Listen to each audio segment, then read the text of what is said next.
This year, the United Nations celebrated the enormous contributions the African diaspora has made in every field of human endeavor by marking the first ever International Day for People of African Descent. The Executive Director of the United Nations Population Fund elaborates here on this day.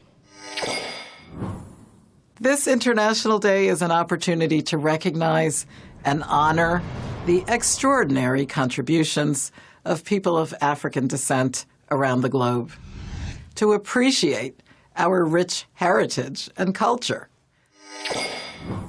Hello, I'm Mubarak Kenya, and a warm welcome to yet another edition of Africa Today, a program which gives you an incisive analysis on events taking place across Africa. Well, today we are reaching out to Africa's diaspora, following the inaugural observance of the International Day for People of African Descent. In the second segment of our program, we shall focus on how Tunisians have come out to strongly reject United States meddling in their country's internal affairs. So stay tuned till the end of the show and send us your comments as you watch. Celebrating people of African descent. After a December 2020 resolution led by Costa Rica, this year marks the inaugural observance of the International Day for People of African Descent to promote greater recognition and respect for the diverse heritage, cultures and contributions of people of African descent to the development of societies. The International Day for People of African Descent was celebrated for the first time on the 31st of August 2021.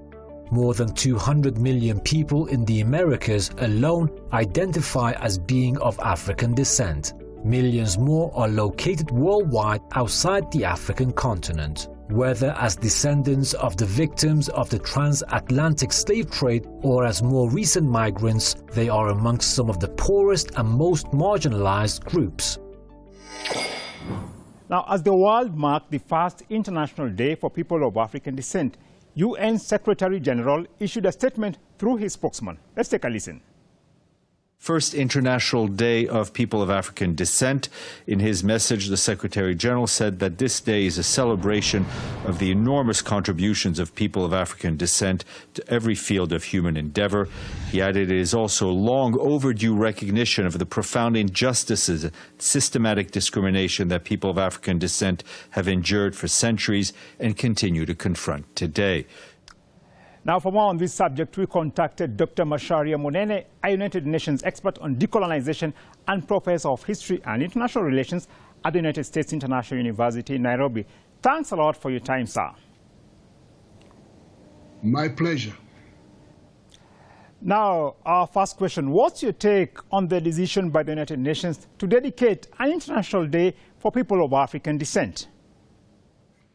I think it is an important gesture by the United Nations to recognize the plight of people of African descent in various parts of the world, but mainly in the Western Hemisphere, because that's what it appears to be.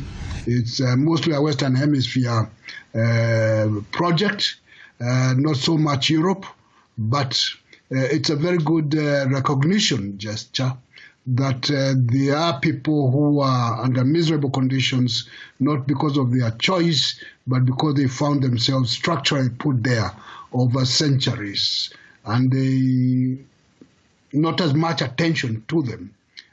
And they tend to be minorities where they live, and as minorities, they are overlooked when looking at the entire structure of various countries. Thank you for that, Professor Munene. The International Day for People of African Descent comes more than a century after the Universal People of African Improvement Association held African Communities its first international convention, which closed on the 31st of August 1920 in New York's Harlem neighborhood. The month-long gathering on human rights was led by the association's founder, Marcus Garvey. Apart from recognition and respect for the diverse heritage, cultures and contributions of people of African descent, the International Day for People of African Descent also intends to highlight other issues. It is also a day to unequivocally commit to ending all forms of racism and discrimination. People of African descent, particularly women and girls, confront inequalities, confront violence and discrimination every day. Inequalities that have been exacerbated by the current COVID pandemic. We must work together to tear down the barriers that deny people of African descent full economic, social, cultural, civil, and political rights. Now, Professor, what are some of the major challenges facing people of African descent worldwide? Yes. One, they generally tend to be minorities and the underclass in the various countries. And as underclass people who, because of racism, inherent racism, and the circumstances under which they found themselves in those countries, dealing with them or trying to uplift them becomes a very major challenge, in part because the governments and the states in those places are part of the problems, because they are the ones who condone and encourage racism, structural racism, and mistreatment of people simply because they look different or they are not European. That's the main thing. They are not of European background and therefore to be mistreated that way. Well, people of African descent in the United States continue to endure systematic racism in a country whose rulers claim to respect human rights. The brutal murder of George Floyd is a typical example of what African Americans undergo every day. George Floyd's brother urged the United Nations Human Rights Council to investigate police killings of black people in America and help him get justice for his brother's death.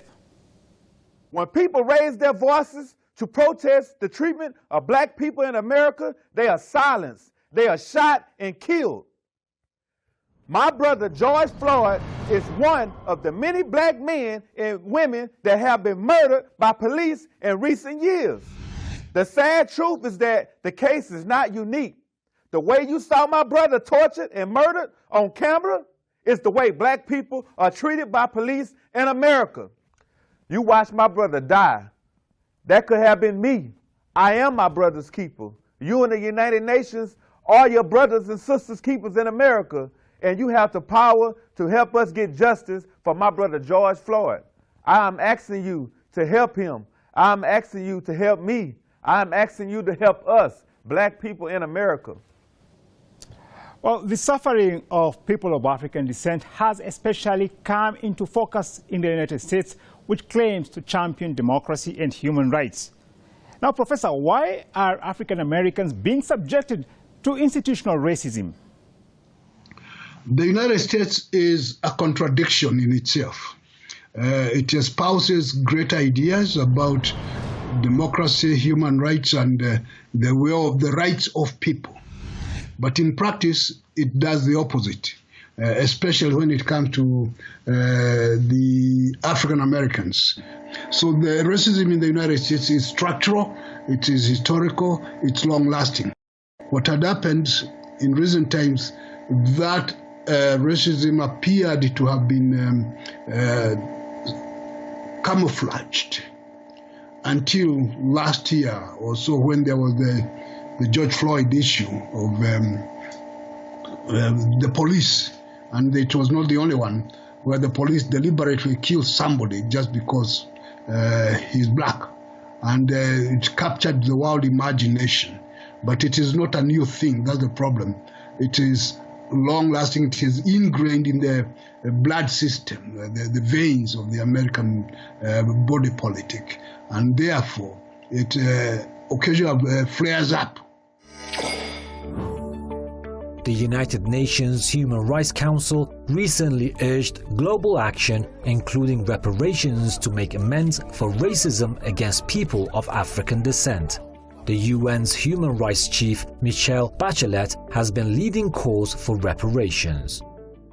In light of these profound and wide-ranging injustices, there is an urgent need to confront the legacies of enslavement, the transatlantic slave trade, colonialism and successive racially discriminatory policies and systems, and to seek reparatory justice.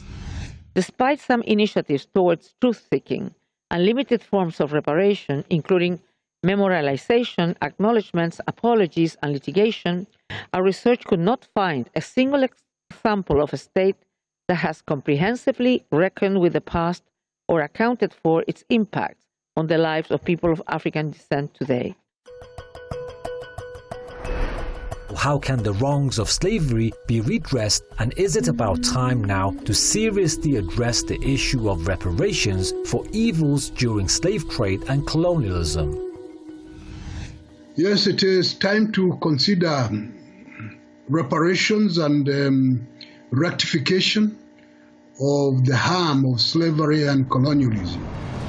The problem is that those who are supposed to do the reparation and the rectifications may not be willing, because they first of all have to admit the error, the crimes they committed.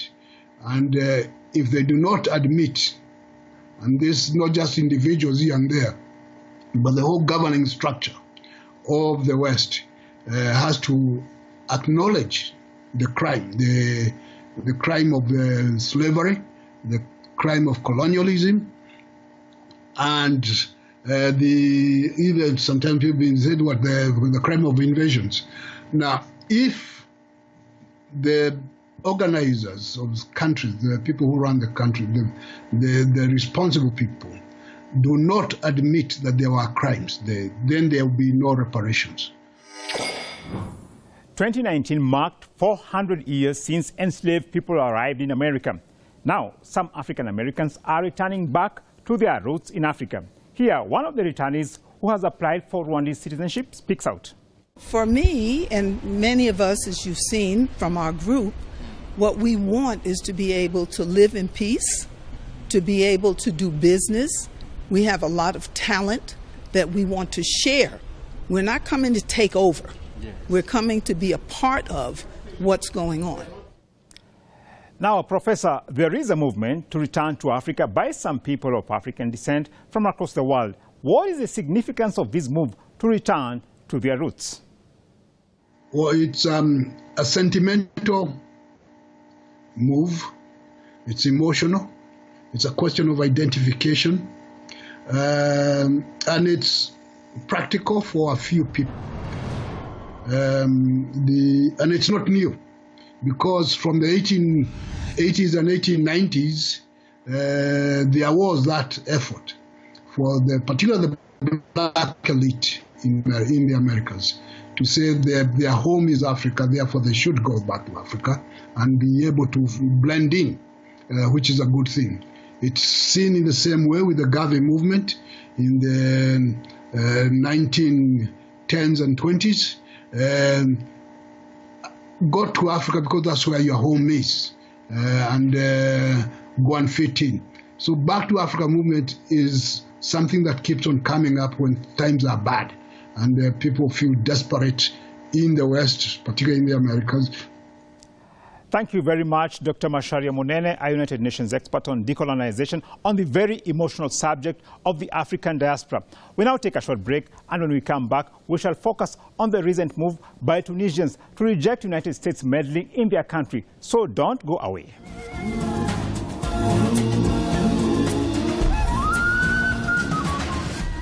Tunisians reject meddling.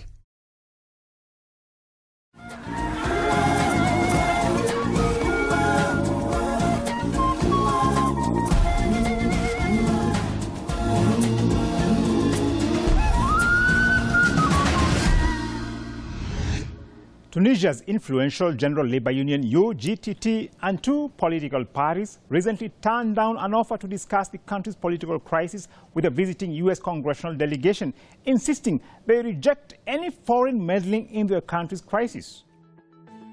The UGTT union spokesman Sami Tahri says they did not accept the bullying of foreigners in the time of former Western-backed President Zain al-Abidine Ben Ali and will not accept it today and tomorrow. The remarks came amid reports that a delegation led by US Senator Chris Murphy was in Tunisia to discuss what they termed as protecting democracy in Tunisia. The visit came after President Kais Saied constitutionally took over powers of the Prime Minister and dissolved Parliament in July in an extraordinary measure to save the country. Local critics dismiss the move as a coup. However, many Tunisians have fully supported the decision by President Kais Saied.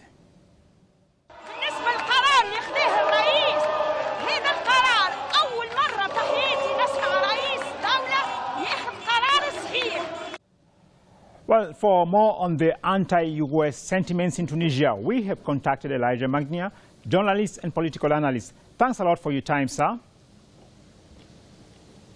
Thank you for having me. Now, Tunisians resoundingly rejected U.S. interference in their country's internal affairs during the visit by two senators. Why is the U.S. unpopular in this North African country? Tunisia was the first to initiate the Arab Spring and is not going to accept an outside intervention in the country. They want to solve their own problems on their own, and President Kais Saied seems so far to handling the situation in harmony with the population. Otherwise, he can't stay for very long and people will turn against him. On the contrary, we see he still benefit from 70 to 80% of the support of the population when he said, I'm going to fight corruption. And we have seen the US allies in many parts of the Middle East and West Asia who are corrupted, and this is what the Americans like. This is not going to happen in Tunisia as long as President Kais Saied is in power. Thank you for that. In typical American coercive and condescending attitude towards other countries, Democrat Senator Chris Murphy has threatened to push for the cutting of Washington's aid to Tunisia over President Said's failure to form a new government. What interests is the United States pursuing by interfering in Tunisia's internal affairs? The US is an empire and is trying to protect his influence all over the world. In West Asia, the US is losing power. We saw how the US forces were forced to withdraw from Afghanistan. They are forced to withdraw from Iraq. So in Tunisia, they're trying to keep some interference, waiving the humanitarian support that Tunisia needs, and trying to keep some sort of influence over the country, because this is the nature of the US. They can't stop doing that by trying to impose their will over every country they can. But in the case of Tunisia, the population will not allow this to happen. Tunisian President Kais Saied has reiterated that his country would not tolerate any foreign interference as he faces rising pressure from Western governments on the country's political situation. President Saied issued the statement following meetings with high-ranking US and European Union officials, including EU Foreign Policy Chief Joseph Borrell. Now, are Western countries favoring a particular faction in the current political crisis in Tunisia? The European and the Americans have established good relationship with the speaker that was removed by President Kais Saied when he suspended the parliament and removed the prime minister according to the constitution, Article 80.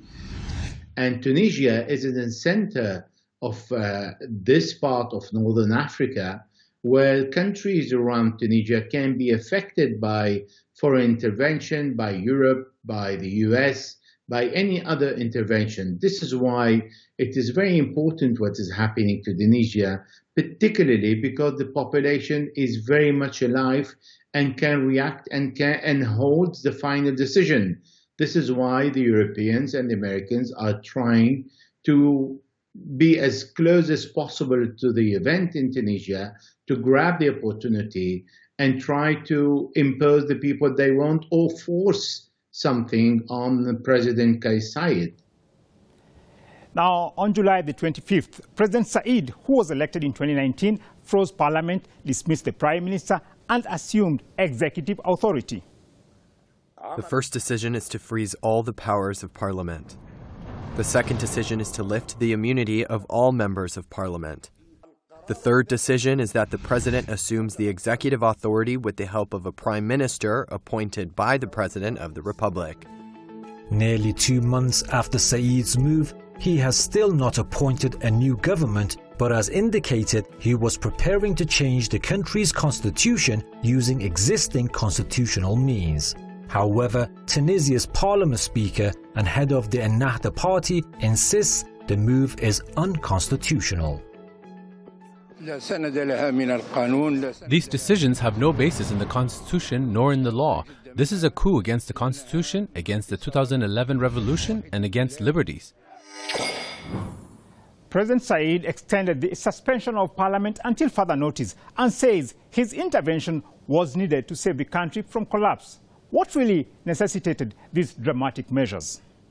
It is the lack of reform and job opportunities for the people of Tunisia. This is an opportunity that was given to the Tunisian Prime Minister, who failed to achieve this objective, and the parliament did not do anything to question the government. So by allowing the situation to deteriorate, the situation in the country became unbearable to the population, and the president was in a position, because the constitution allows him to do so, to suspend everything and try to find a way to stop the corruption and reform the country. And now he's calling for a general referendum because he wants to see if the population is supporting the step that he's doing or not.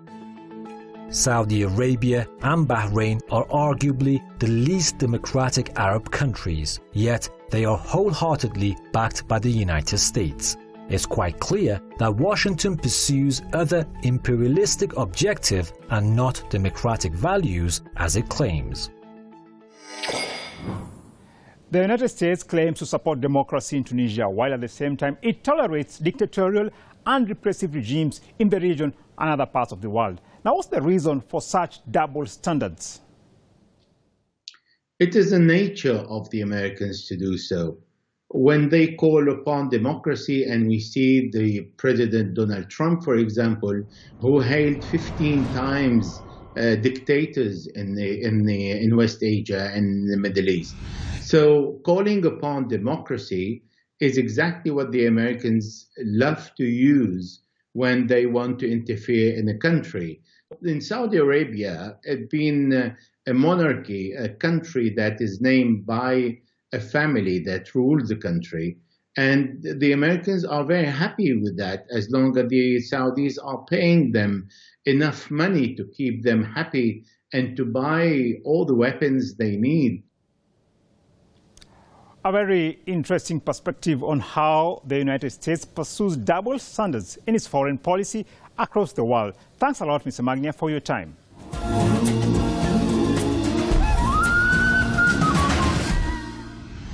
And that brings us to the end of this week's edition of Africa Today. You can drop us a line through our social media handle appearing on your screen. So let us know what you think. You can also watch these and our previous shows on our website, presstv.ir. Thanks a lot for watching, and until our next episode, it's goodbye for now.